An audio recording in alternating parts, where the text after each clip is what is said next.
কিরে কি ঝামেলা হইছে? কি হয় নাই বলেন? আরে কি হইছে সেটা তো বলবেন কেউ। এভান্টি কি হইছে? ভাইয়া বরের নামে একটা মিস্টেক হয়েছে, পি এর জায়গায় ডি হয়ে গেছে। এই তোর বড় ঝামেলা? হ্যাঁ এদিকে আউট অফ কন্ট্রোল সিচুয়েশন। এতটুকু প্রবলেম সলভ করতে পারোস না, আবার তুই ইভেন্ট ম্যানেজার হবি। আমি তোরে কতবার বলছিলাম আমার পার্সোনাল প্রবলেম আছে, আমি এই ইভেন্টে আসতে পারবো না। হ্যাঁ তাও আমার কেন আসতে হইলো, তাও আবার এই সিলি ম্যাটারে? ভাইয়া সরি, অনেক স্ট্রেসের মধ্যে ছিলাম তো, তাই ঝামেলা হয়ে গেছে। আচ্ছা ঠিক আছে। ভাইয়া আমাদের কয়টা ছবি তুলে দেন তো। এটা একটা ছবি হলো, এর থেকে তো আমার আইফোনের ছবি ভালো আসে।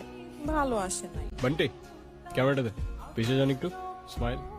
ওয়াও ভাইয়া আপনি তো অনেক সুন্দর ছবি তোলেন। আপনার ফোনে যদি এই ক্যামেরা থেকে বেটার ফটোস ক্যাপচার করা যেত তাহলে এই ইভেন্টে এই ক্যামেরা না আপনার ফোন ইউজ করা হইতো। I hope you get it. Okay ছবিগুলো দিয়ে দিস, আমি যাচ্ছি। না মানে আমি বুঝলাম না, তোমার কি কোনো সেলফ রেসপেক্ট নেই? তুমি আমার ভাইয়ের গায়ে হলুদ এসে ইভেন্ট ম্যানেজমেন্টের কাজ করতেছো, আবার আমার রিলেটিভসদের ছবি তুলে দিতেছো, আর এদিকে বাবাকে বলে রাখছি তার সাথে তোমাকে দেখা করাই দিই। এখন সেই যদি এই অবস্থায় তোমাকে দেখে কি হবে একবার ভাবছো? কি হবে? আবার জিজ্ঞাসা করতেছো কি হবে? Are you serious? এখন আমার দোষটা কোথায় আমাকে বলবা? হ্যাঁ এখানে একটা সিলি ঝামেলা হয়েছিল, উইচ আই ডিডন্ট নো। আমার কিছু করার ছিল না, বান্টি আমাকে বারবার কল দিয়ে জ্বালায় মারতেছিল। ইভেন আমি ওকে বলেও রাখছিলাম যেন আমাকে কল না করে, আমার যেন এখানে আসতে না হয়। বাট টিমটা তো আমার, কোনো প্রবলেম হইলে আমাকেই তো দেখতে হবে, রাইট? রায়ান অনেক হয়েছে তুমি আর তোমার এই ফালতু টিম।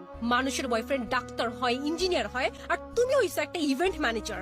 আজ যাইরা বাবা যদি জানতে পারে তুমি একটা ইভেন্ট ম্যানেজমেন্টে কাজ করো, কোনোদিন তোমার সাথে আমাকে বিয়ে দিবে না। এখন আমি তো এইটাই করি, it is what it is. কি করবো আমি এটার ব্যাপারে? তোমার কিচ্ছু করা লাগবে না, তুমি তাকিয়ে তাকিয়ে দেখো, আর অন্য আরেকজন এসে আমাকে বিয়ে করে নিয়ে যাক, তখন এসে ছবি তুলবে। এই তোমার কি আমার এক্সপেরিয়েন্স সম্পর্কে কোনো ধারণা নেই? এই কাজ করে তুমি আমাকে হ্যাপি রাখতে পারবা? এখন তোমার এই কথাগুলোর কি উত্তর দিব আমি তো জানি না। আমি যতদূর জানি ভালো থাকতে খুব বেশি কিছু তো লাগে না, পকেটে 2 বেলার খাবার, বাসা ভাড়ার খরচটা, আর পাশে ভালোবাসার মানুষটা থাকলেই তো এনাফ হবার কথা না? এই তোমার এসব ইনস্টাগ্রামের রিলস এর ডায়লগ আমাকে শোনায় না। গত 2 বছর একই কথা বলে আসতেছে। বাবা অলরেডি আমার জন্য একটা ছেলে ঠিক করে রাখছে, আর তার বাবা অনেক rich. As soon as possible তুমি যদি ভালো একটা জব আর বিজনেস না করতে পারো, আমার কোনো কিছু করা থাকবে না। বাবার পছন্দ করা ছেলেকে আমি বিয়ে করে ফেলবো। আরে আমাকে একটু টাইম তো দাও না, মাত্রই তো বিজনেসটা স্টার্ট করলাম, একটু ওয়েট করো। এরপর যদি ভালো কোনো রেজাল্ট না আসে, দরকার হয় আমি প্রফেশন সুইচ করে ফেলবো, আই প্রমিস। বিজনেস? এটা কোনো বিজনেস হইলো? কয় টাকা আসে এটা থেকে বলবা? এই তুই এখানে কি করছিস? কত কাজ পড়ে আছে ওখানে। এই তো মা আসছি, তুমি যাও। আন্টি আসসালামু আলাইকুম। ওয়ালাইকুম সালাম। মায়ের সাথে যোগাযোগ করছস? না। কাউকে পাঠিয়ে মায়াকে একটু আনার ব্যবস্থা কর না মা, প্লিজ। ওকে দেখতেছি আমি কি করা যায়। আচ্ছা আচ্ছা শুনো, তোমাকে না বলছিলাম এর আগের বার আমার একটা বোন আছে?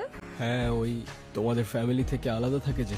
হ্যাঁ, ওকে কালকে হোস্টেল থেকে নিয়ে এখানে নিয়ে আসবা।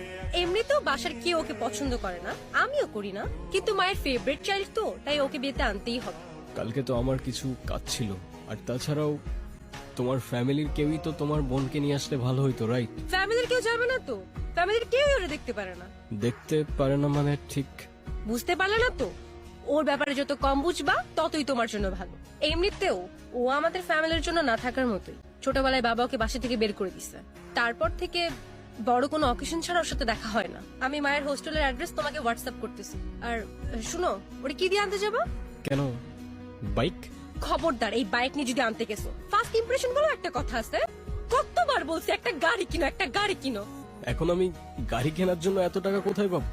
বাইকটাই তো বন্ধুর থেকে ধার নিয়ে চলতেছি। এত কিচ্ছু আমি জানি না, তুমি ওকে গাড়ি দিয়ে আনতে যাবা, ব্যাস।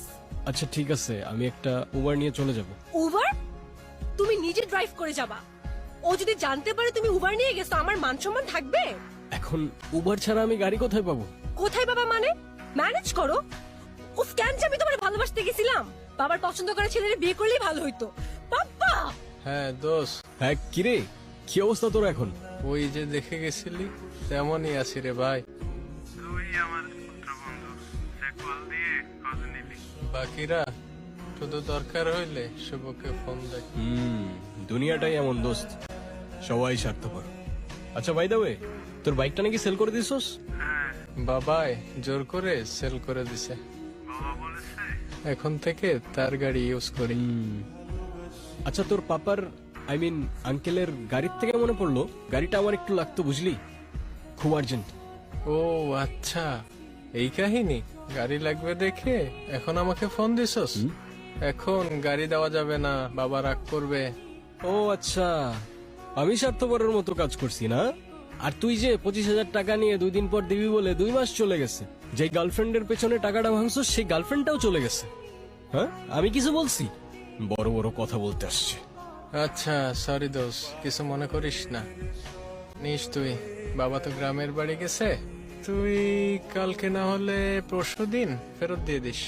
তাইলে কোনো প্রবলেম হবে না দোস্ত। ডান।